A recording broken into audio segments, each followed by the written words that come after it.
One here is the lower surface of the right wing of the Tupolev, and that remaining stub here went below the Tupolev and caused these scratches. That top part of the vertical tail remained at the accident site on the main wreckage of the Boeing. But could this accident have been avoided? TCAS normally has a safeguard mechanism called a reversal. If an alert is issued and one aircraft crew ignores an instruction, TCAS orders a reversal. If the TCAS on aircraft A senses that aircraft B is still on a collision course, it will tell it to go in another direction. But it didn't. Why? One of the major requirements for that is that both planes have to be at least 100 feet apart in altitude. But this requirement was not met at the time. That's why no reversal was given. When the DHL's TCAS saw that the Tupolev wasn't climbing, it could only tell its pilots to descend even faster. Increase descent.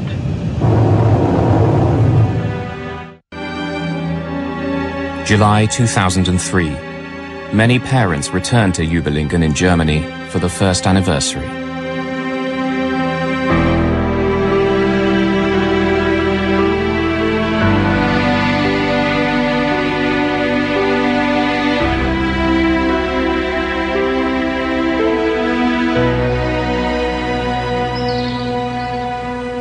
The Germans built a memorial on the site of the tragedy. It's made up of a series of giant silver pearls on a broken necklace.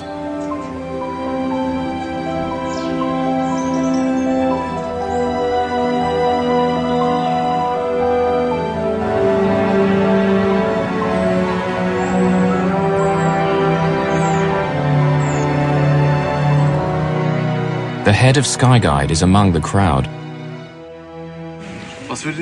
Can you tell us, what are the mistakes you made? I don't think this is the time to talk about it. I'm sure you'll understand. Have you apologized? Okay. Thank you.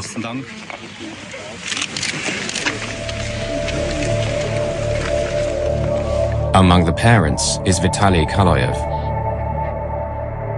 He asks the head of Skyguide which controller was responsible for the accident, but receives no answer. Yes, in fact, the man asked if it is possible to meet the controller, to meet Peter, and the answer was it is not possible. The request passes almost unnoticed, but Vitaly Kaloyev is not satisfied. Descend. Crossing. Meanwhile, as the investigators work, they discover a fog of confusion surrounding TCAS. When it was introduced 20 years previously, there'd been a fatal omission. Descend flight level 350. Expedite. I have no one said what should happen if there was a conflict between what TCAS was saying and what the controller was saying. It says climb. There's no hard and fast rule to guide the pilots. He is guiding us down. Increase descent. Whilst pilots in the West have always been taught to obey TCAS. 600. TCAS descent. In the rest of the world, it's anyone's guess. We're not accustomed to not trusting controllers. In civil aviation, there were lots of situations when pilots didn't follow instructions of the controller, and that led to plane crashes or other accidents. The mentality of Russians is still very much in the lines of the old Soviet ways, and they're much more inclined to follow instructions than to do what they think may be appropriate. They always reckon that the other guy knows better. The potential for a terrible accident was there, and a year and a half before the Überlingen tragedy, it nearly happened. Over Japan, 2 jumbo jets with 677 people aboard came so close that they filled each other's windscreens. The violent avoidance maneuver caused 100 people to be injured, some of them seriously. This was seconds away from being the worst plane crash in aviation history. Once again, a pilot had listened to the controller instead of his TCAS. It should have served as a warning to everyone. Yet from ICAO, the International Civil Aviation Organization, there was only silence. ICAO is responsible for drawing up the rules of commercial aviation. German investigators say that their vagueness about how to use TCAS was one of the reasons for the Überlingen disaster. I think this is the first time that I remember any major accident investigation, the one done by the BFU, fingering any of the aviation authorities in any serious way. And this is a serious way. So I think this is quite unique. If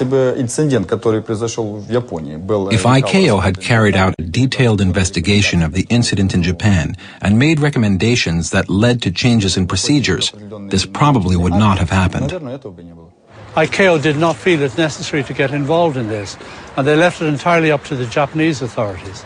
Had it been a collision, maybe they would have got involved. After this near miss, the Japanese government immediately asked for their guidance.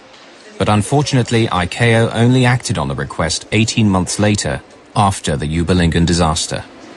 Perhaps the ICAO procedures and standards, but in particular operating procedures for airborne collision avoidance, were somewhat ambiguous or open to interpretation. The Japanese incident was not the only warning ICAO received. In the 2 years leading up to the Überlingen collision, 4 other near misses happened in Europe alone because one set of pilots obeyed air traffic control instead of their TCAS. If I have to summarize the advice that we gave the world, if a warning comes from ACAS, pilots should immediately follow it at all times. With the benefit of hindsight, you always ask yourself, could we have done more? And an accident is a wake-up call for everybody. All of these regrets are of little comfort now to the grieving parents of Ufa. Everything that was good is in the past and was connected with my child. All the hopes, dreams were connected with him, with his future. And now nothing left. At least I've got nothing left.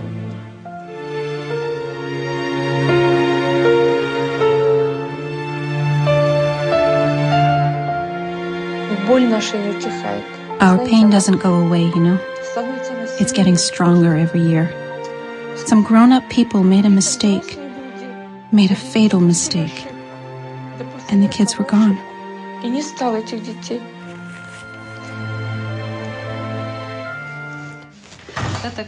This is Kirill's room. Everything in this room is like it was when he was alive. Nothing's changed. After he was killed, there were also 2 exhibitions. One exhibition took place here, in Ufa, while the other one was in Germany, in Überlingen. Vitaly Khaloyev, the Russian architect, has lost his entire family, everything. He himself has gone to pieces.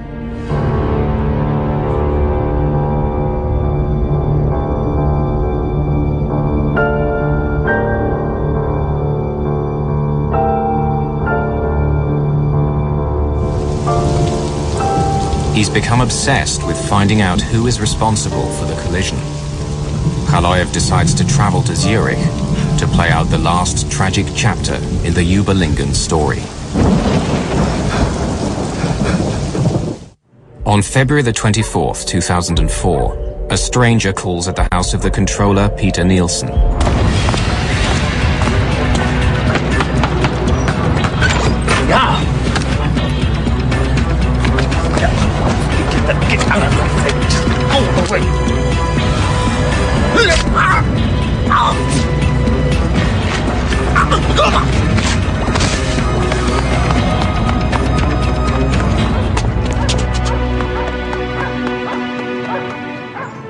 It was just the saddest thing you can imagine. I knew his family, I knew how much he loved his kids and his wife, and the